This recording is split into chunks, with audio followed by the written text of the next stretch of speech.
Hi friends, welcome to my channel. இன்றைக்கி தக்காளி குருமா எப்படி செய்கிறதுன்னு பார்க்கலாம். இது இட்லி தோசை எல்லாத்துக்கும் சூப்பராக இருக்கும்.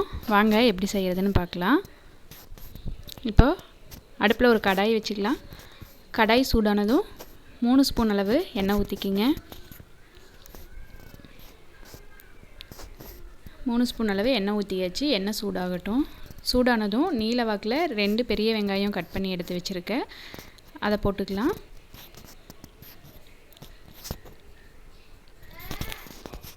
காரத்துக்காக பச்சை மிளகா மட்டும்தான் நம்ம சேர்த்திக்க போகிறோம். ஒரு கொத்தளவு கருவேப்பிலை சேர்த்திக்கிங்க. பச்சை மிளகா நான் 6 மிளகா எடுத்துருக்கேன். உங்களுக்கு காரம் ஜாஸ்தி வேணுன்னா இன்னி 2 மிளகா சேர்த்தி போட்டுக்கோங்க. இப்போ வெங்காயம் வதங்கட்டும். வெங்காயம் வதங்கிறதுக்குள்ளேயும் நம்ம அரைக்கிறதுக்கு தேங்காய் எடுத்து வச்சுருக்கோம். வெங்காயத்தை வதக்கி விட்டாச்சு. வெங்காயம் வதங்கட்டும். நம்ம தேங்காயை கட் பண்ணி எடுத்துகிட்டு வந்துடலாம்.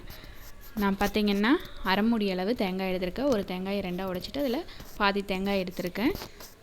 தேங்காயை கட் பண்ணி மிக்ஸி ஜாரில் சேர்த்துக்கலாம்.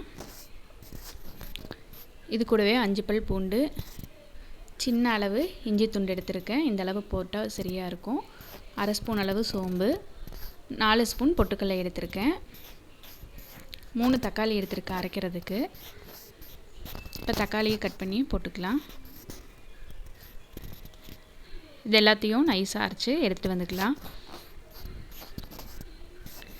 நைஸாக அரைச்சி எடுத்துகிட்டு வந்தாச்சு. இப்போ பாருங்கள், வெங்காயம் நல்லா வதங்கியிருக்கு. இப்போ வெங்காயத்து கூட நம்ம ஒரு தக்காளியை கட் பண்ணி போட்டுக்கலாம். பெரிய தக்காளியை கட் பண்ணி போட்டுக்கோங்க. நம்ம அரைக்கிறதுக்கு 3 தக்காளி போட்டிருக்கோம். இது கூடவே ஒரு தக்காளியை கட் பண்ணி போட்டு வதக்கிக்கலாம். தக்காளி வெங்காயத்து கூட நல்லா வதங்கி வரட்டும்.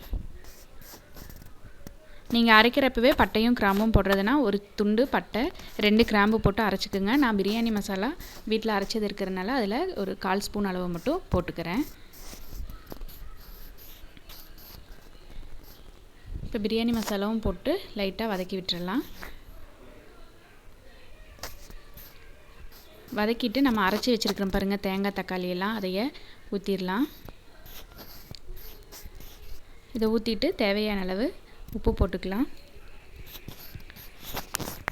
உப்பு போட்டு அந்த மிக்ஸி ஜாரில் இருக்க மசாலாவோடவே கொஞ்சம் தண்ணியை கலந்து ஊற்றி நல்லா கலந்து விட்டுடலாம். தண்ணி உங்களுக்கு எந்த அளவுக்கு தேவையோ அந்த அளவுக்கு ஊற்றிக்கிங்க. குருமா கெட்டியாக வேணுன்னா தண்ணி கம்மியாக ஊற்றிக்கிங்க. குருமா கொஞ்சம் தண்ணி மாதிரி வேணுன்னா தண்ணி கொஞ்சம் ஜாஸ்தியாக ஊற்றிக்கிங்க.